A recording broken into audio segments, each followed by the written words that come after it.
La chute de la monarchie constitutionnelle, juin 1791, septembre 1792.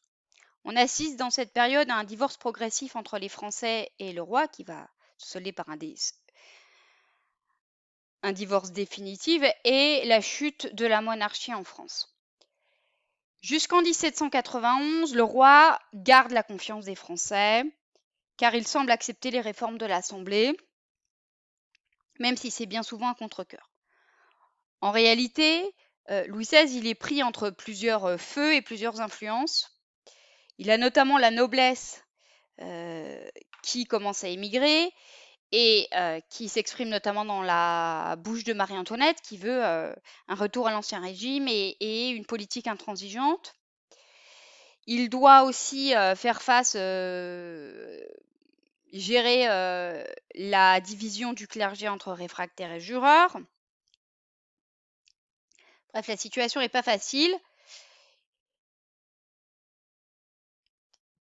Et finalement, il va perdre toute crédibilité par la tentative de fuite du roi et de la famille royale dans la nuit du 20 au 21 juin 1791. Donc la famille se déguise, se fait passer pour une famille bourgeoise et elle va chercher à atteindre la frontière en Lorraine pour ensuite se réfugier auprès du frère de Marie-Antoinette, qui est empereur d'Autriche. Alors, il se passe plusieurs péripéties, mais on va retenir qu'il est reconnu à Varennes, en Lorraine, qu'il va être arrêté avec sa famille et reconduit aux Tuileries.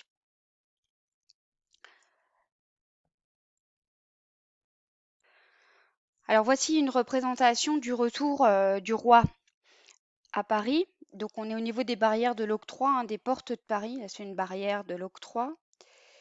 On percevait un certain nombre de taxes. Et on voit donc au centre ici le carrosse qui abrite la famille royale avec le prince là qui est en train d'agiter son chapeau à la porte et en fait on distingue le profil de Louis XVI et de Marie-Antoinette. Alors en réalité le carrosse n'était pas brillant comme ça, il était sombre, hein, il s'agissait d'essayer d'être discret tout de même. Et ce qui nous intéresse sur cette image, c'est de voir en fait la foule amassée qui regarde passer ce convoi. Et l'Assemblée avait donné comme consigne de quiconque applaudira le roi sera bastonné, quiconque l'insultera sera pendu. Ainsi, c'est dans un silence de mort que la famille royale rentre à Paris, devant une foule parisienne vraiment surprise, interloquée de ce qui s'est passé, effectivement, puisque cet événement va être perçu par une partie importante de la population comme une trahison et va consommer définitivement le divorce entre la nation et le roi. Il perd la confiance des Parisiens et ruine le réel prestige qu'il possédait encore.